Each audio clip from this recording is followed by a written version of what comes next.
somewhere.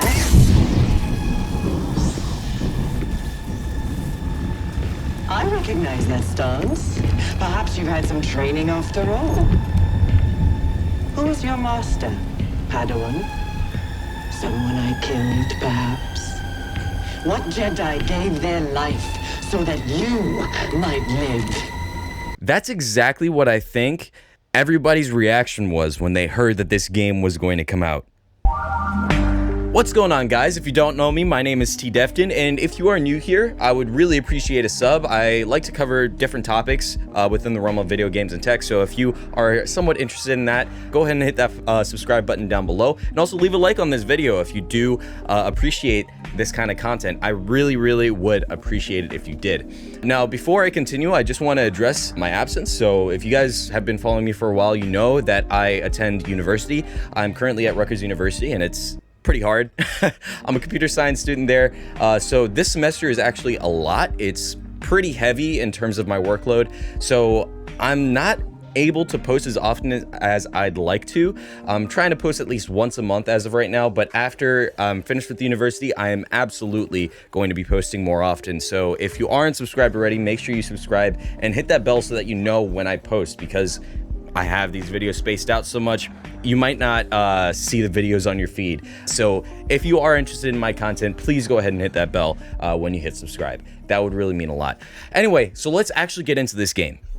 So when I heard that Jedi Fallen Order was actually going to be produced, I was hesitant, to say the least. But then I heard a lot of good things, like there's not going to be any pay-to-win elements, there's not really going to be any premium content, there's not going to be, you know, anything except for obviously the pre-order bonuses. They're obviously going to do that, but other than that, there's not really going to be any real DLCs released for it, which after playing the game, I don't really know if I'm super happy about. I kind of feel like I would want an extension. Not to say that the story is short or anything like that, just because I enjoy it so much. So I'm going to get into this. So the story, I believe, is one of the highlights of the game. Absolutely. I believe that they did a fantastic job with the story. The campaign is long. Apparently it's about 20 hours. I haven't played through the entire campaign yet. I'm about 5 to 7 hours in as of right now. But so far I am loving it. So all the footage you're going to see is just within the first 5 hours of the game. So there's still plenty more content within the game, and I'm trying to avoid spoilers as much as possible. So don't worry about that. But the story, I believe, is really good. So first of all, I want to talk about the acting. I believe the acting is wonderful. Wonderful performance from every single actor that is inside of the story. And because this is canon within the Star Wars universe, you see certain characters that you would see in the movies, which I think is a really cool touch, a really interesting touch to the single player experience. It really makes you feel like you're in the Star Wars universe.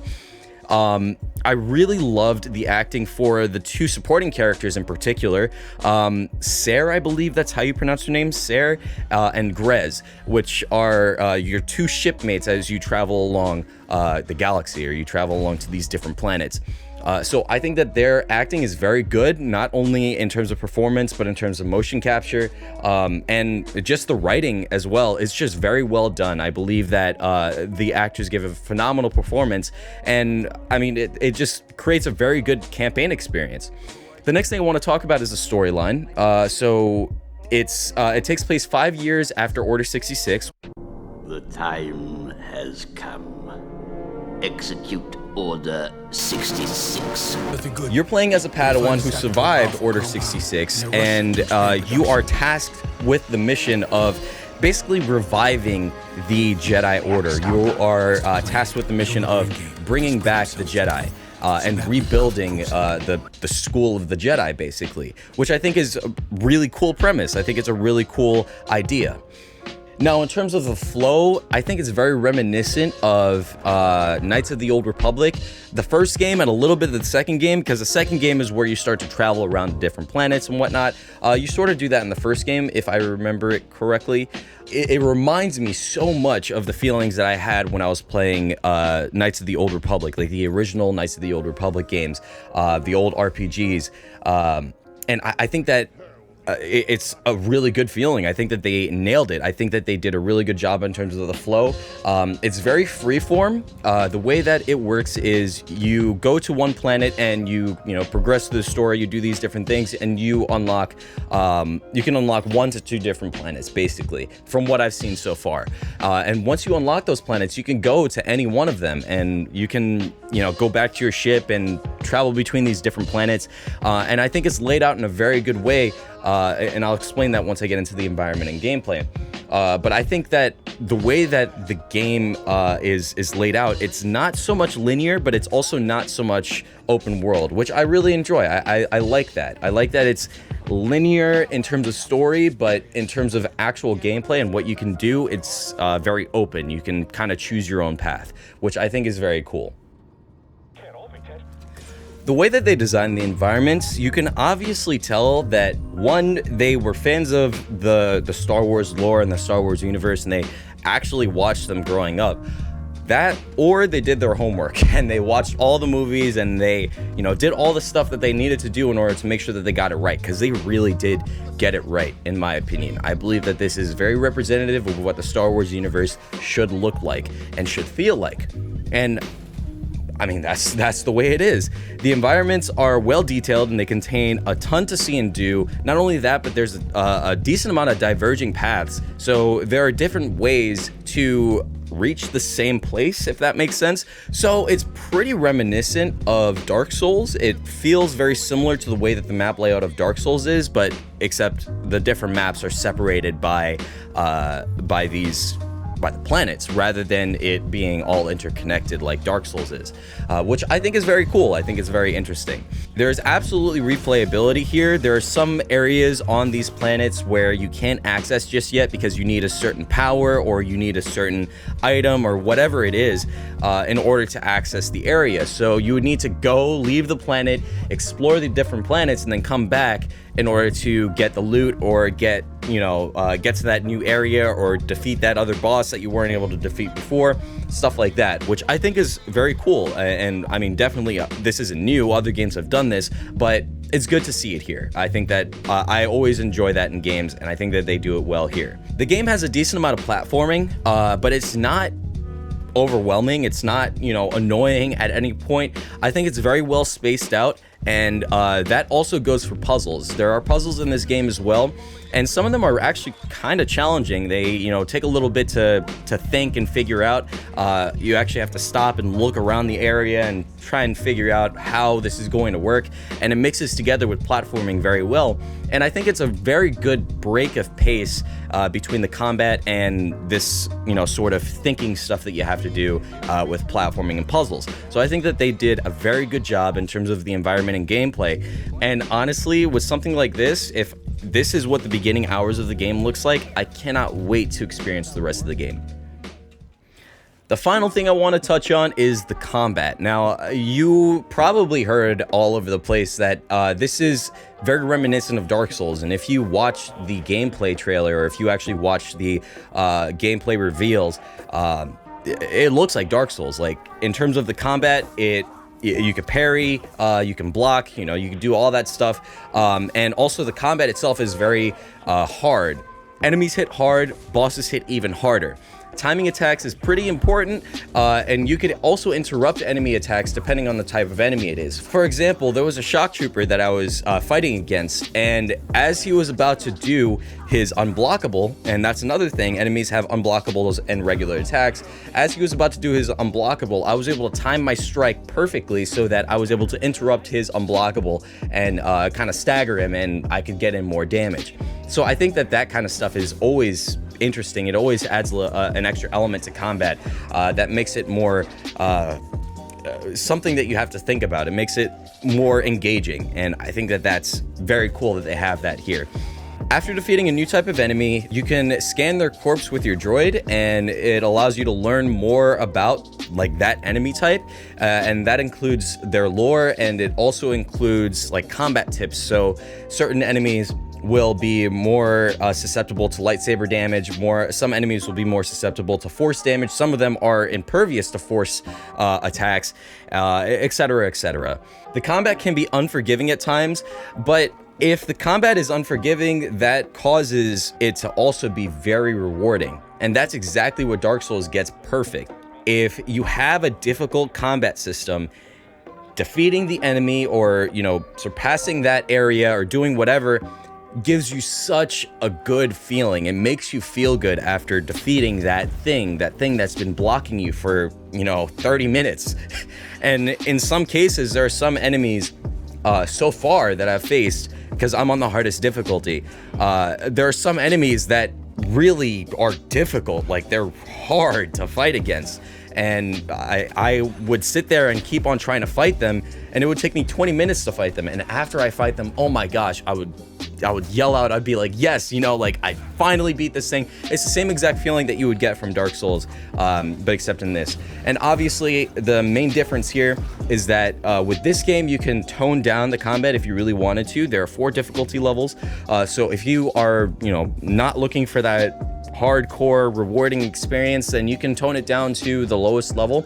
And if you're really looking for that Souls-esque combat, then you should definitely put it on Jedi Master. Other than that, within the combat, you have stuff like combos, parrying, blocking, finishers, everything that you would expect from a hardcore melee game, a primarily melee-based game.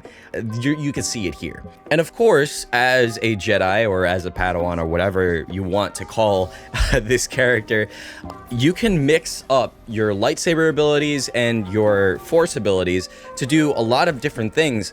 And it allows you to have a lot of fun with the combat. And you'll definitely feel it the second that you get your hands on it. They make it very easy to get into the flow of things, but also quite difficult to be very good at it. Now, there's 2 ways to die. You could either die to an enemy, and when you do that, you lose all of your XP. But don't worry, if you do die to an enemy, you can run back to where they are, and you can kill them, or actually, once you strike them, you get your XP back. So it's kind of like a risk-reward thing, where you lose your XP and you're like, oh gosh, I have to get back there. So now you're kind of trekking back and being careful so that you can get to that enemy and strike them, and then, you're good to go. You can continue from there, which I think is very cool, and it's definitely Souls-esque. It's definitely reminiscent of the Soulsborne series. The only difference is, in the Soulsborne series, when you strike an enemy, you, in order to get your XP back, or in order to get your souls back or your blood back, you actually need to kill the enemy. And the other way to die is by falling. You can definitely fall off of edges. I've done it plenty of times before. So if you do fall into one of those abysses, what happens is you lose a little bit of health and you respawn close to where you fell off. As close as you can get, basically. So there's that. Another thing that's very reminiscent of the Soulsborne series is the meditation areas. So they're kind of like the bonfires in the Soulsborne series. So what you would do is you would sit down at them, and you could do one of 3 things. You could either exit, obviously. You can spend your skill points there, or you can rest. And what resting does is it allows you to refill your stims as well as refill your health. And that's another thing I want to get into, stims. You can collect stims as you travel throughout these different planets, and you can increase your stim cap. You start off with 2. I'm not sure what the max is, but basically what will happen is BD will, which is the name of your drone, will hold stim packs for you, or stim injectors, if you want to call them that, health stims. And you can inject yourself as you're in combat. Now, these stims aren't some magical thing. They're not going to refill your health up to full. They refill your health up to half, roughly. But you can unlock an upgrade that allows you to refill your health even more. And the last thing I want to talk about with the combat is the XP system, or, the skill system. And there are 3 different trees. There's lightsaber, there's survival, and then there's force. And each one of them have their own respective trees, and you can unlock different abilities within them. So my final thoughts on the game, I think that it balances story, gameplay, and action really, really well. I think that Respawn did an amazing job with this game. I think that they definitely put in a lot of heart and soul into it, and they put in some fan service as well, which I think is really cool. Overall, I think the game is definitely worth a buy. I think that if you were thinking about getting it, if you're into the Star Wars universe, if you're into, the whole melee combat system and you want a little bit of a challenge, I would definitely say pick up the game. The game is a lot of fun. It's very well made. I didn't really encounter any bugs really, except for the occasional stutter here and there when I would go into a new area. And if you want to know what my rig is, it's actually a 1080 Ti and a 1700X. I'm sorry, an 1800X. So that's kind of what I'm rocking with. So if you have something along those specs, you can definitely run this on Epic, which is what I had it on. And I was running it at a smooth 60 FPS, so I wasn't worried about anything. In my opinion, I think that Respawn knocked it out of the park with this one. And to be honest, I think that it will go down as one of the best, if not the best, Star Wars video games ever made. Nice job, Respawn.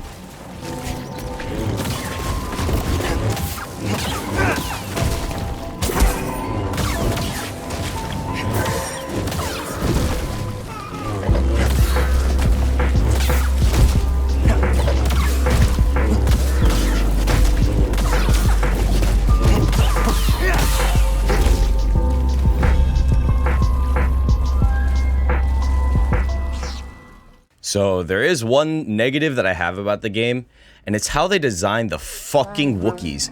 Look at this shit! This is awful! What is this?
To expand production.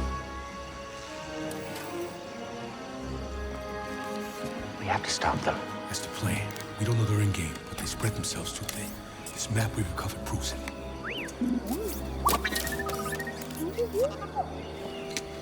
Here you go, bud. These refineries double as brutal prison camps. We use those cutters to create a distraction, while you take your lightsaber